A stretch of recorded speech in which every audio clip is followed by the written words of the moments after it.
उन्होंने उसके नाम की पूजा नहीं की, क्योंकि वो खुद एक चलती फिरती प्रलय थी। भारत, जहां युद्ध तलवारों से नहीं आत्मा से लड़ा जाता था, यह भूमि वीरों की है और वीरांगनाओं की भी।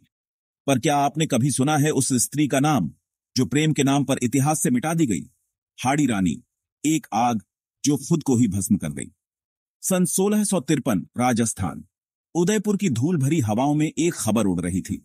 राजा रतन सिंह को युद्ध के लिए बुलावा आया है, पर वह अभी अभी शादी करके लौटे थे।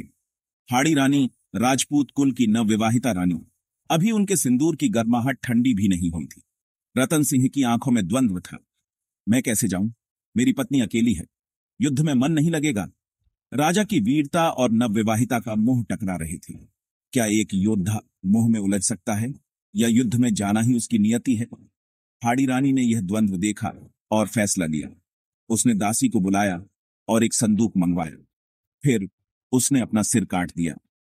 हाँ, स्वयं का सिर, रक्त में भीगी हुई वह गर्दन उस संदूक में रखी गई और रतन सिंह को भेज दी गई, एक संदेश के साथ। युद्ध भूमि में जैसे ही रतन सिंह पहुंचे, संदूक खोला। भीतर थी हाड़ी रानी की कटी हुई गर्दन और एक खून से लिपटा हुआ पत्र।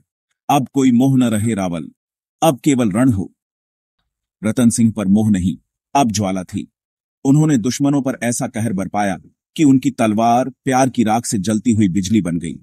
मुगल सेना हार गई, पर लौटकर क्या बचा? एक मंदिर में एक कथा, कुछ लोक गीतों में एक स्त्री की परछाई। हाड़ी रानी का नाम इतिहास के पन्नों से धीरे धीरे मिटा दिया गया, शायद इसलिए कि इतिहास ने वीरता मापी सिर्फ युद्ध भूमि में बहाए गए खून से, ना कि उस स्त्री से जिसने युद्ध की ज्वाला खुद बंद कर दी। कितनी कहानियां हैं जो इतिहास की किताबों में नहीं, धड़कनों में जिंदा है। रानी लक्ष्मीबाई के सलाम और होना चाहिए, पर हाड़ी रानी, क्या वो वीर नहीं थी? क्या उसका बलिदान किसी तलवार से कम था?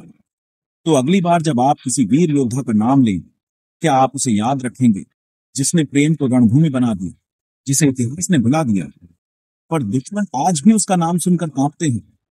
ऐसी ही भूली हुई कहानियां हम फिर से जीवित करें।